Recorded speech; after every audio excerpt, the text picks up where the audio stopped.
말씀이 육신이 되어 우리 가운데 거하심에 우리가 그의 영광을 보니 아버지의 독생자의 영광이요 은혜와 진리가 충만하더라. 요한이 그에 대하여 증언하여 외쳐 이르되 내가 전에 말하기를 내 뒤에 오시는 이가 나보다 앞선 것은 나보다 먼저 계심이라 한 것이 이 사람을 가리킴이라 하니라. 우리가 다 그의 충만한 데서 받으니 은혜 위에 은혜로라.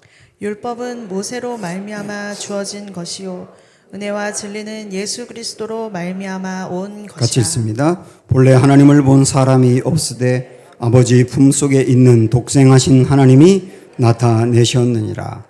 아멘. 제가 이전에 군목으로 있을 때 지휘관 한 분이 간증을 한 적이 있어요. 원래 이분은 불교 가정에서 태어나서 어릴 적에도 절에도 가고 불교를 믿었던 사람인데 기독교로 개종을 했습니다. 자기가 왜 그렇게 했는지를 재미있게 이렇게 표현하더라고요. 자기가 가만히 생각을 해봤답니다. 우리나라의 종교 중에 짝퉁이 제일 많은 종교가 어딜까 하고 생각했더니 기독교더래요. 짝퉁이라는 것은 이단을 말하는 겁니다.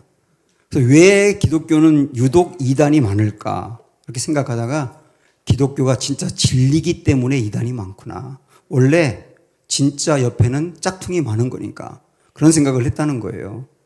잘한 거죠. 이 이단이라고 하는 것은 모든 게 다 틀린 게 아니에요. 결정적인 데서 틀린 겁니다. 많은 이단들 중에 오늘 우리가 보는 이 말씀이죠. 오늘 우리가 볼 이 말씀에 여기서 딱 달라지기 때문에 이단이 된 데들이 굉장히 많습니다. 그만큼 오늘의 말씀은 기독교의 핵심이라는 것을 알 수 있습니다. 여러분 잘 한번 들어보시기 바라고 이 말씀을 바로 알고 믿게 될 때 우리는 구원을 받을 수 있습니다. 천국을 갈 수 있습니다. 이 말씀이 중요합니다. 요한복음 1장 1절부터 18절까지를 서론이라고 말을 합니다. 예수님이 누구신지를 선언적으로 밝히는 내용입니다. 그리고 19절부터는 선언적으로 밝혔던 내용을 하나하나 증명해가는 스토리가 이어지게 됩니다. 우리가 다음부터 그걸 볼 텐데요. 우리 앞에서 본 말씀을 한번 복습을 하시면 예수님은 누구냐? 기억나시죠? 예수님은 태초부터 계셨다. 하나님과 함께 계셨다.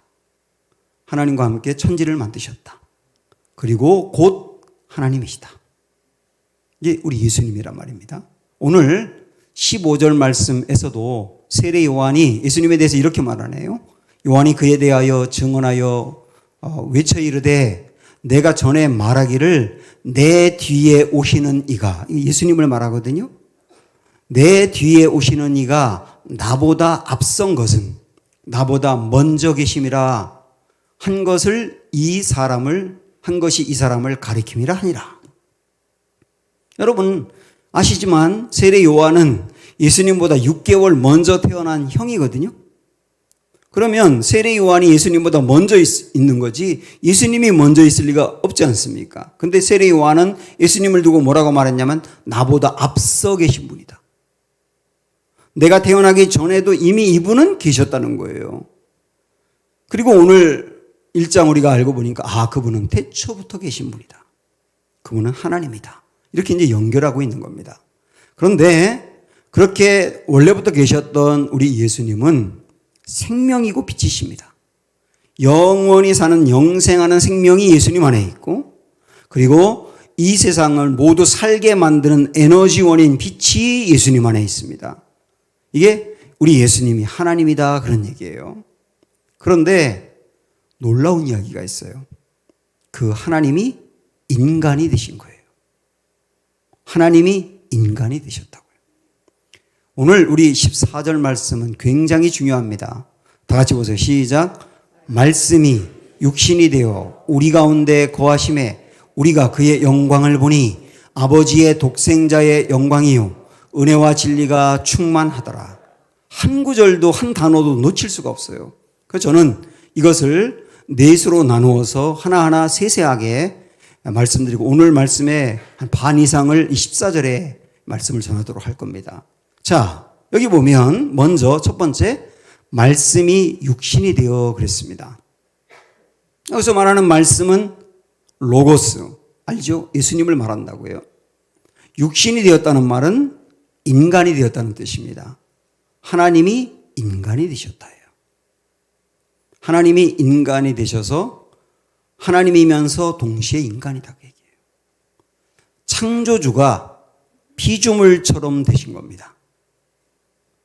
시간을 초월한 무한하신 분이 제한된 시간 속으로 들어오신 겁니다. 공간을 초월한 무궁하신 분이 제한적인 공간 속으로 들어오신 겁니다. 보이지 않는 분이 보이는 모습으로 우리에게 오신 겁니다. 그게 예수님이 하나님이신데 인간이 되셨다는 뜻이에요. 하나님이 인간이 되셔서 하나님이면서 동시에 인간인데 그렇다고 해서 우리 예수님 안에 있는 신성이 제한되는 것은 아닙니다. 하나님은 하나님인데 뭔가 부족한 하나님이냐? 절대 그렇지 않아요. 완전한 하나님이면서 동시에 우리와 같은 완전한 인간이십니다. 그래서 우리 예수님은 이 땅에 계시면서도 배고프면 시장하셨고 피곤하면 주무시고 그리고 배고프면 뭔가를 드시고 그리고 슬픈 일을 경험하면 마음이 아프시고 우리와 함께 지정의를 갖고 있는 완전한 인간이셨어요. 여기에 수많은 이단들이 있습니다. 예수님이 하나님이라고 하는 것과 인간이라고 하는 것 둘 중에 하나를 받아들이지 않으면 이단이 되는 거예요. 예수님은 하나님이다. 예수님은 인간이다. 이 중에 하나도 받아들이지 않으면 이단이라고요. 이 부분은 요한일서에서도 굉장히 중요하게 강조하고 있는데 요한일서도 요한복음하고 상당히 비슷합니다. 둘 다 요한이 썼고요. 자, 우리 1장의 맨 시작을 보면 대초부터 있는 생명의 말씀에 관하여는 예수님 얘기를 하는 건데 예수님을 뭐라고 표현합니까? 생명의 말씀이라고. 생명의 말씀이라고 들어본 것 같죠? 요한복음 1장에서 말씀하고 있잖아요. 우리 예수님을 생명의 말씀이라고 하면서 우리가 들은 바요 눈으로 본 바요 자세히 보고 우리의 손으로 만진 바라 이 생명이 나타내신 바 된지라 이 영원한 생명을 우리가 보았고 증언하여 너희에게 전하노니 이는 아버지와 함께 계시다가 우리에게 나타나신 바 된 이시니라. 아버지와 함께 계시다가 인간으로 오셨다 그 말이에요. 5절에 보면 또 우리 예수님을 이렇게 표현하네요. 우리가 그에게서 듣고 너희에게 전하는 소식은 이것이니 곧 하나님은 뭐라고요? 빛이라고요. 그에게는 어둠이 조금도 없으시다는 것이니라. 그러니까 우리 요한복음에서 본 것처럼 우리 예수님을 생명과 빛이라고 했는데 요한 1서에서도 생명과 빛이라고 예수님을 강조하고 있어요. 그 하나님이 인간의 몸으로 오셨다는 거죠. 4장으로 넘어가서 2절과 3절을 보면 이로써 너희가 하나님의 영을 알지니 곧 예수 그리스도께서 육체로 오신 것 인간이 되신 거죠. 예수 그리스도께서 인간이 되신 것을 시인하는 영마다 하나님께 속한 것이요. 예수를 시인하지 아니하는 영마다 그 말은 예수님이 하나님이며 인간인 것을 시인하지 않는 영마다 하나님께 속한 것이 아니니 이것이 곧 적그리스도의 영이니라 그랬어요. 이 말씀을 듣고 있는 여러분 중에 우리 예수님이 하나님이고 또 인간이라는 것을 시인합니까? 그럼 여러분은 하나님께 속한 분이에요. 구원받은 게 명백합니다. 그러나 내가 교회를 다니고 말씀을 듣지만 아직까지 예수님이 하나님이고 예수님이 인간이라는 것을 내 마음으로 시인하지 않는다면 여러분은 아직은 하나님께 속한 사람이 아니에요. 반드시 하나님께 속한 사람이 되셔야 돼요. 그리고 예수님이 하나님이시고 인간인 것을 부인하며 대적하는 사람이 있다면 그는 적그리스도다라고 말할 정도예요. 예수님이 40일 동안 금식하고 난 다음에 사탄에게 시험을 받은 적이 있습니다. 사단이 예수님을 시험한 것 중에 제일 첫 번째 시험이 뭐였어요? 돌을 떡으로 만들라는 거였어요. 여러분 이 시험의 의미가 뭐겠습니까? 예수님이 한번 능력 한번 나타내 보라는 건가요? 물질을 탐하라는 건가요? 이 시험은 굉장히 중요한 의미가 있는데요. 사탄은 예수님이 하나님인 걸 알아요. 그래서 사단이 예수님에게 이렇게 말하는 겁니다. 저는 당신이 하나님인 거 압니다. 인정합니다. 하나님이기 때문에 얼마든지 돌을 떡으로 만들 수 있는 분입니다. 그러니까 당신은 하나님으로 계세요. 인간이 되려고 하지 마세요. 하나님으로만 계세요. 하나님의 일만 하세요. 인간 되려고 하지 말고요. 이게 첫 번째 예수님이 받은 시험의 중요한 내용이거든요. 결국 사단은 예수님이 인간이 되는 것을 막으려 했다는 거예요. 이상하죠? 왜 사단은 예수님이 인간 되는 걸 막으려고 했는가? 왜냐하면 예수님이 우리의 죄를 구원하신 분인데 우리를 구원하기 위해서는 반드시 하나님이면서 인간이셔야 합니다. 우리를 구원하기 위해서 인간이셔야 되는 이유는 뭐냐면 대신 죽어야 되기 때문이에요. 하나님은 죽을 수 없잖아요. 대신 죽어야 되기 때문에 대신 죽으려면 인간이어야 되는 거예요. 우리를 구원하기 위해서 우리 예수님이 하나님이셔야 되는 이유는 대신 죽으려면 죄가 없어야 되는 거예요. 죄가 없는 분은 하나님밖에 없지 않습니까?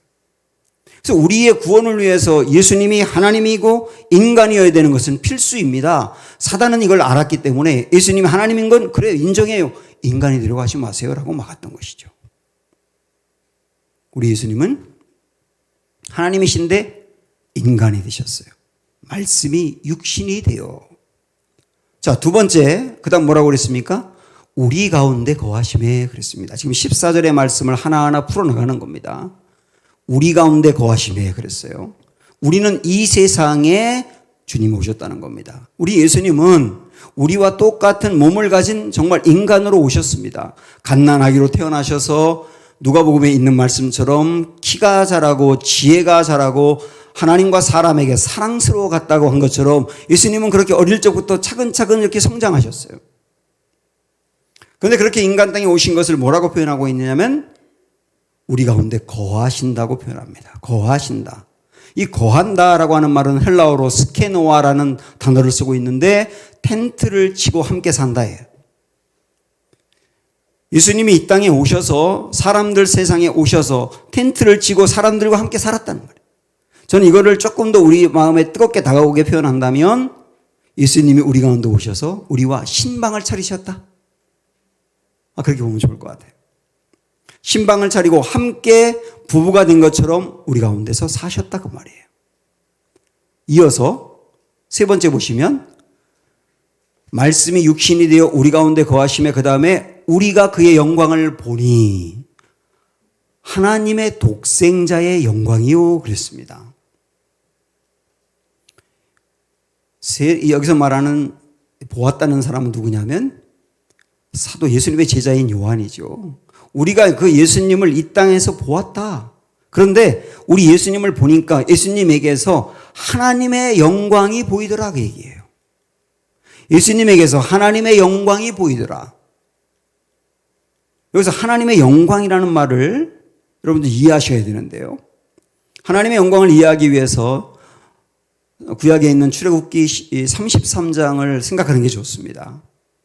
모세가 하나님께 요청을 하거든요. 하나님, 하나님의 영광을 보여주세요.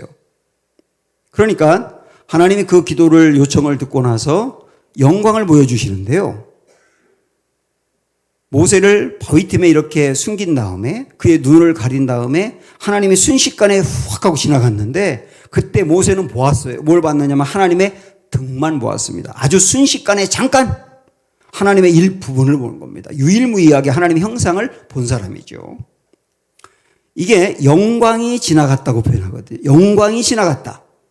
그러니까 여기서 말하는 영광은 하나님 그 자체를 말하는 겁니다. 내가 영광을 보았다라고 하는 말은 하나님을 보았다는 얘기예요. 물론 눈으로 보는 건 아니지만 그래서 영광은 뭐냐? 하나님 그 자체를 말하는 겁니다. 또한 영광은 뭐냐? 좀 어렵게 표현한다면 영광은 하나님 속성의 완전한 복합체 이렇게 말할 수 있어요. 하나님의 그 속성이 있는데 하나님의 성품이라든지 하나님의 속성이 있는데 하나님의 속성이 완벽하게 녹아내린 것을 영광이라고 말한다고요. 이걸 하나님 속성의 완전한 복합체라고 표현하고 있습니다. 그게 뭘까요?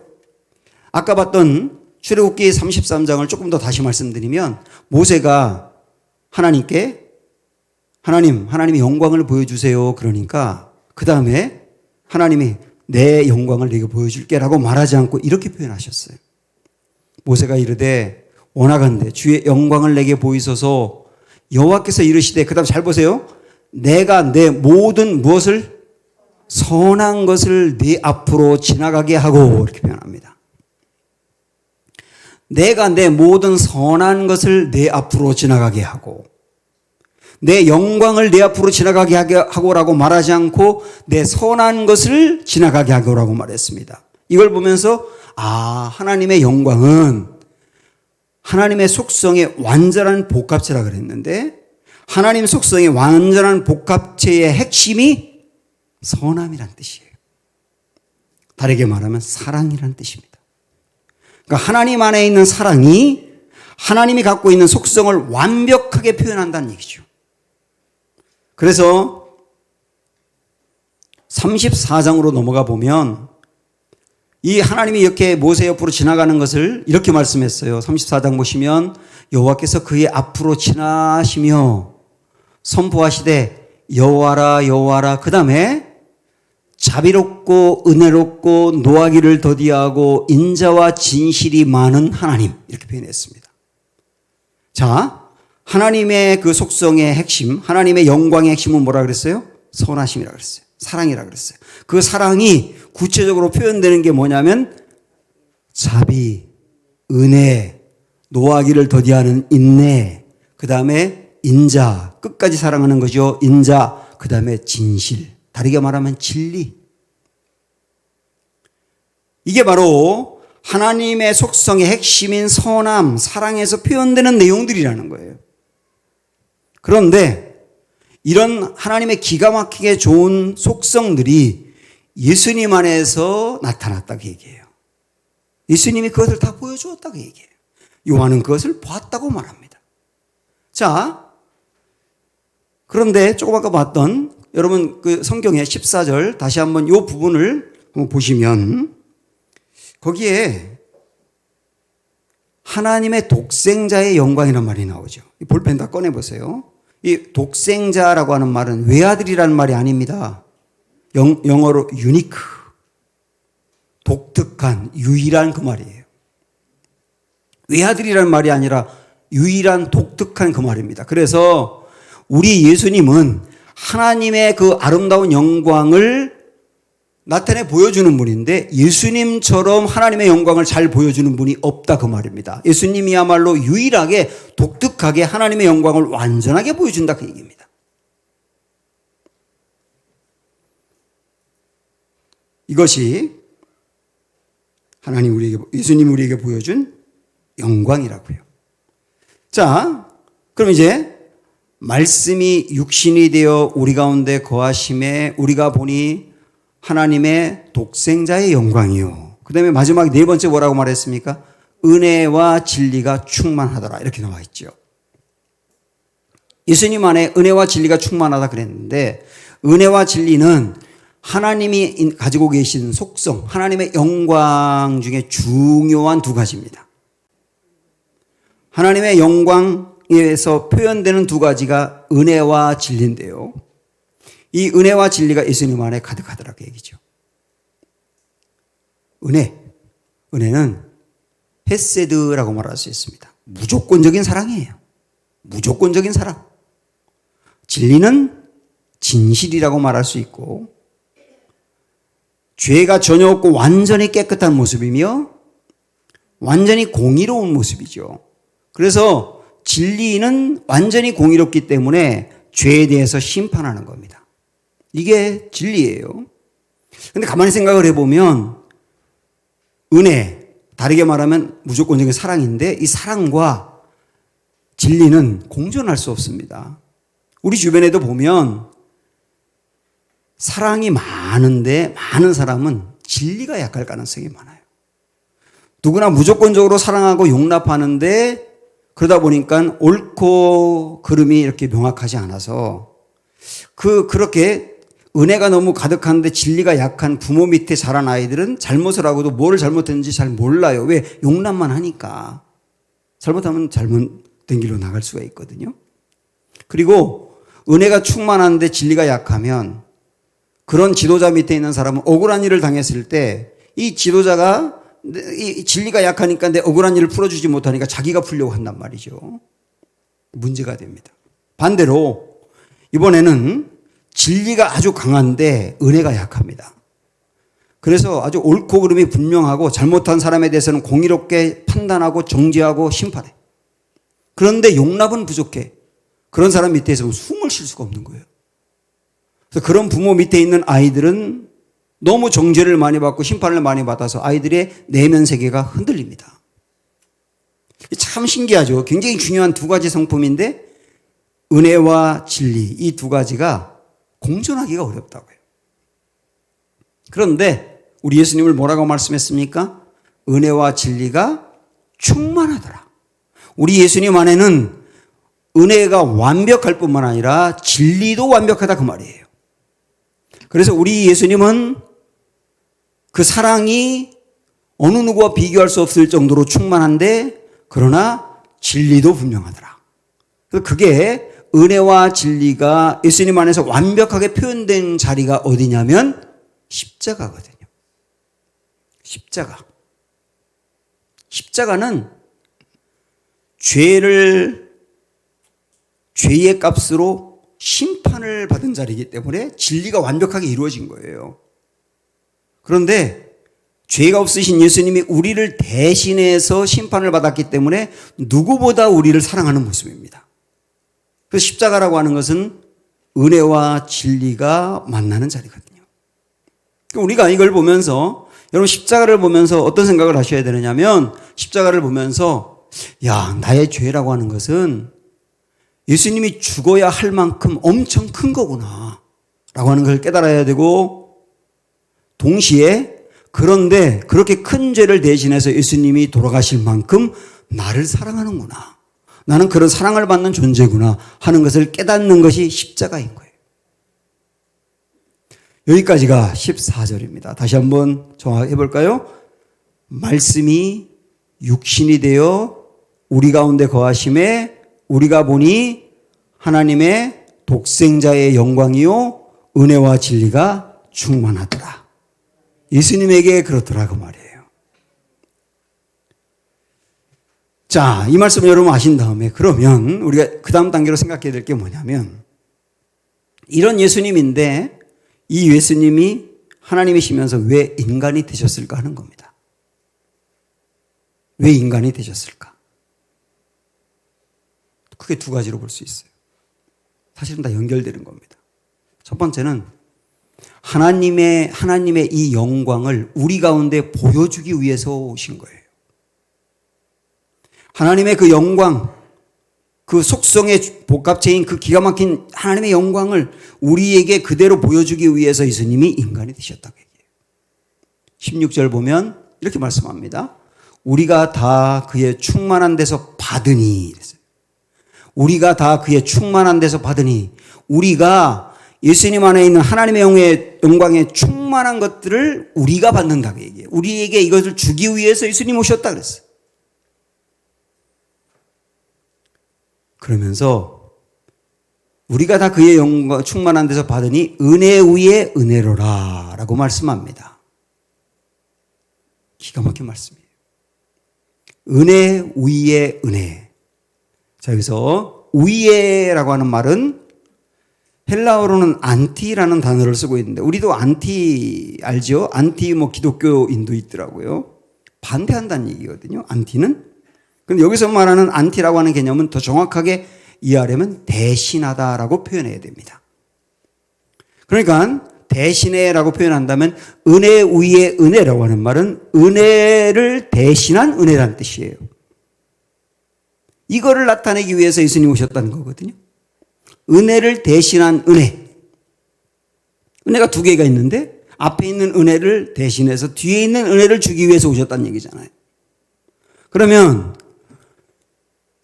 여기서 말하는 이 은혜 위에 은혜를 대신하는 은혜가 뭘까? 17절 말씀에 이어서 설명합니다. 보세요. 율법은 모세로 말미암아 주어진 것이요 은혜와 진리는 예수 그리스도로 말미암아 온 것이라. 여기에 보면 둘이 나옵니다. 하나는 율법이라는 게 나옵니다. 하나님이 모세를 통해서 주었던 구약의 율법, 그 다음에 또 하나는 예수 그리스도를 통해 주었던 은혜와 진리, 이 두 가지가 나오거든요. 둘 다 은혜라는 얘기예요. 그러니까 모세를 통해서 주었던 율법을 대신하여 예수 그리스도를 통하여 은혜와 진리를 주었다, 그런 얘기죠. 이걸 주기 위해서 우리 예수님 오셨다는 얘기예요. 다시 한번요. 모세를 통해서 주었던 율법을 대신하여 예수 그리스도를 통하여 은혜와 진리를 주시기 위해 이 땅에 오셨다. 앞에 은혜가 율법을 말한다고 말씀드렸잖아요. 율법도 은혜입니다. 왜 율법이 은혜냐면 율법은 법이잖아요. 사람들을 바르고 잘 살게 만드는 것이니까 은혜죠. 하나님이 주신 거니까. 그 다음에 율법을 잘 지키면, 완벽하게 지키면 구원을 받을 수가 있어요. 그러니까 은혜입니다. 율법도 은혜예요. 문제는 뭐냐면 어느 누구도 단 한 사람도 율법을 완벽하게 지킬 수 있는 사람이 없다는 거예요. 완벽하게 죄를 한 번도 짓지 않으며 하나님이 말씀하신 율법을 분명하게 지킬 수 있는 사람이 누가 있겠습니까? 우리 중에. 그러니까 율법은 은혜인 것 맞지만 율법으로는 어느 누구도 의로워질 수 없고 구원을 받을 수가 없는 거예요. 이때 하나님이 율법이라고 하는 것 대신에 다른 은혜를 주셨다는 거죠. 그게 예수님을 통하여 주신 거라는 거예요. 예수님이 십자가에서 죄가 없는 분인데 죄를 지어서 의로울 수 없는 사람들을 대신해 십자가에서 심판을 받으셨지 않습니까? 이게 진리가 이루어진 거잖아요. 그래서 의로워질 수 없는 사람을 대신해서 의로우신 예수님이 심판을 받음으로 인하여 의로울 수 없던 사람들이 의롭게 바뀐 거예요. 절대로 의로울 수 없던 사람이 의롭게 바뀐 거예요. 누구 때문에? 예수님 때문에. 우리의 행위 때문에 의로워졌다는 얘기가 아니라 우리의 행위로는 절대로 의로워질 수 없는데 예수님이 해주신 일 때문에 우리가 의롭게 되었다는 얘기죠. 이게 바로 율법 대신에 주신 은혜인 거예요. 바로 모세를 통해 주었던 율법 대신에 주신 하나님의 은혜, 예수 그리스도를 통해서 주신 은혜. 그거 주려고 이 땅에 오셨다 그 얘기입니다. 지금 제가 드린 이 말씀이 이 로마서를 관통하는 핵심입니다. 이 로마서에서 핵심적인 이 말씀을 보시면 그러므로 율법의 행위로 그의 앞에 의롭다 하심을 얻을 육체가 없나니 율법으로는 의로워질 수 있는 사람이 아무도 없다는 얘기잖아요. 율법으로는 죄를 깨달음이니라. 아, 내가 죄를 지은 사람이구나라는 것을 깨닫게 할 뿐이다. 율법은. 이제는 율법 외에 율법을 대신하여 그렇게 봐도 되죠? 율법을 대신하여 하나님의 한 의가 나타났으니 율법을 지켜서 의로워질 수 있는 길이 아니라 또 다른 의로워지는 길을 주셨다는 얘기잖아요. 그게 뭐냐?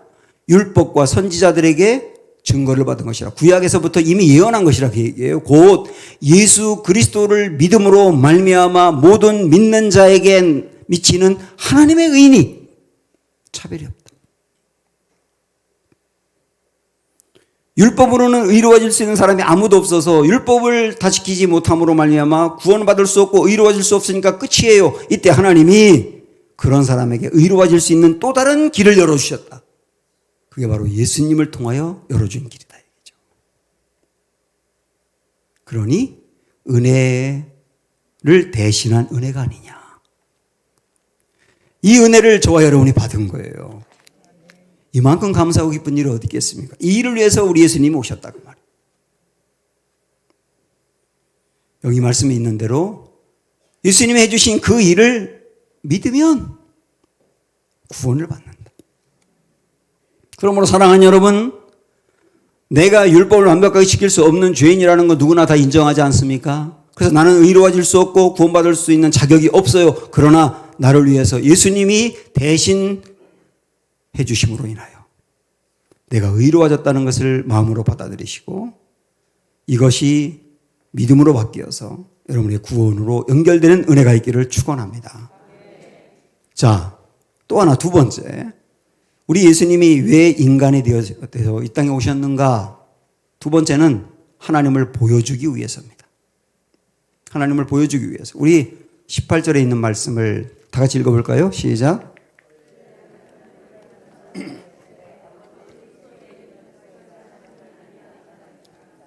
하나님을 본 사람이 아무도 없어요. 우리는 하나님을 볼 수가 없습니다.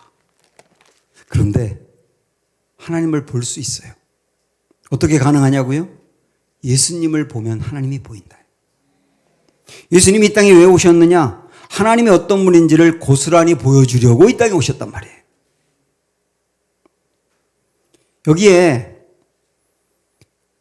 이 말씀 잘 보시면 본래 하나님을 본 사람이 없으되 그 다음에 아버지 품속에 있는 독생하신 하나님이 나타나셨느니라. 이 독생하신 하나님은 예수님을 말하거든요. 우리 예수님이 원래 어디 있었다고 표현합니까? 하나님의 품속에 있었대요.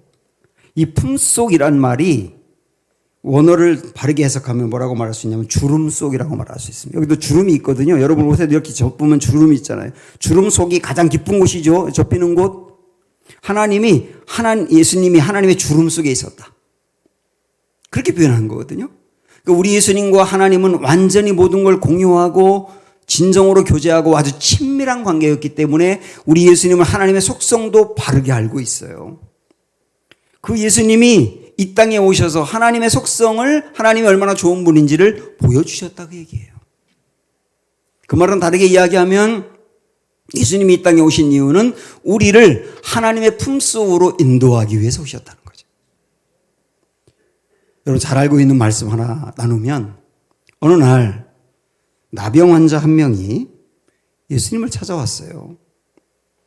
나병에 걸리면 이때 당시에는 절대로 사람들이 운집한 곳에는 가면 안 됩니다. 다른 사람에게 접촉해도 안 돼요. 근데 이 사람은 예수님께 가까이 왔어요. 자기 규정을 다 어기고 낫고 싶은 거죠. 그때 우리 예수님이 나병에 걸린 이 사람에게 내가 원하는데 깨끗해라 이렇게 말씀만 하셔도 됩니다. 그런데 우리 예수님은 어떻게 하셨느냐면 그 사람을 만졌다고 나와요. 만졌다. 피고름이 흐르는 그 환부를 일부러 만졌다. 흉측해진 얼굴을 이렇게 어루만졌다. 손톱이 빠졌을 것 같은 그 손을 붙잡았다. 그러면서 내가 원하는데 깨끗해라. 고쳐주셨어요. 이거는 그 사람의 나병이라는 육체만 고친 게 아니라 나병에 걸리면서 겪었을 마음의 아픔과 상처까지도 치유하시는 거죠. 이게 바로 예수님이 보여주신 하나님의 그 품, 하나님의 마음이거든요. 따뜻하고 회복시키고 치유해주는 그 하나님의 귀한 품, 예수님이 고스란히 보여준 거예요. 지금도 하나님이 그런 분임을 우리에게 알라는 거죠. 그러면서 이 말씀에 본래 하나님을 본 사람이 없으되 하나님 아버지 품속에 있는 독생하신 하나님이에요. 이 독생이란 말이 외아들이 아니라 아까 뭐라고 말씀드렸어요? 유니크, 독특한, 유일한. 그러니까 이렇게 본다면 우리 예수님은 하나님을 보여주기 위해서 이 땅에 오셨는데 우리 예수님이 가장 유일하게 완벽하게 하나님을 보여준다. 그런 얘기입니다. 그걸 보여주기 위해서 이 땅에 오셨다 그 말이에요. 그래서 빌립이 예수님의 제자 빌립이 예수님에게 하나님 좀 보여주세요 라고 말하니까 그때 우리 예수님이 하셨던 말씀을 한번 볼까요? 빌립이 이르되 주여 아버지를 우리에게 보여주옵소서 그리하면 족하겠나이다. 예수께서 이르시되 빌립아 내가 이렇게 오래 너희와 함께 있으되 네가 나를 알지 못하느냐 한 다음에 나를 본 자는 아버지를 보았거늘 그러잖아요. 나를 본 자는 아버지를 보았거늘. 사랑하는 여러분, 하나님이 누군지 궁금하세요? 예수님을 보시면 하나님이 보입니다. 하나님이 어떤 분인지 알고 싶으세요? 예수님을 알면 하나님이 어떤 분인지 알 수 있습니다. 우리 예수님은 하나님을 나타내신 분이다. 잠깐 앞으로 스크린 하나 돌려보실래요? 나타냈다는 말은 설명하다, 해석하다, 보여주다인데 우리 예수님은 하나님이 얼마나 좋은 분인지를 설명해주고 있다. 해석해주고 있다. 보여주고 있다. 그렇게 말씀하고 있는 거예요. 지난주에 본 것처럼 예수님을 영접하면 구원을 받고 하나님의 자녀가 된다 그랬습니다. 오늘 우리에게 보여주신 이 예수님 얼마나 좋은 분입니까? 이 예수님이 여러분 안에 계시기 원하고 여러분이 예수님을 영접하기를 원하세요. 오늘 시간에 그 예수님 마음으로 영접하는 은혜가 있기를 축원합니다. 그리고 아직까지 예수님을 그래도 마음으로 받아들이지 못하는 분은 괜찮아요. 앞으로 요한복음을 더 보면서 이 예수님의 좋은 면을 우리가 더 알고 받아들이게 될 겁니다. 그런 은혜가 우리에게 있기를 주님의 이름으로 축원합니다.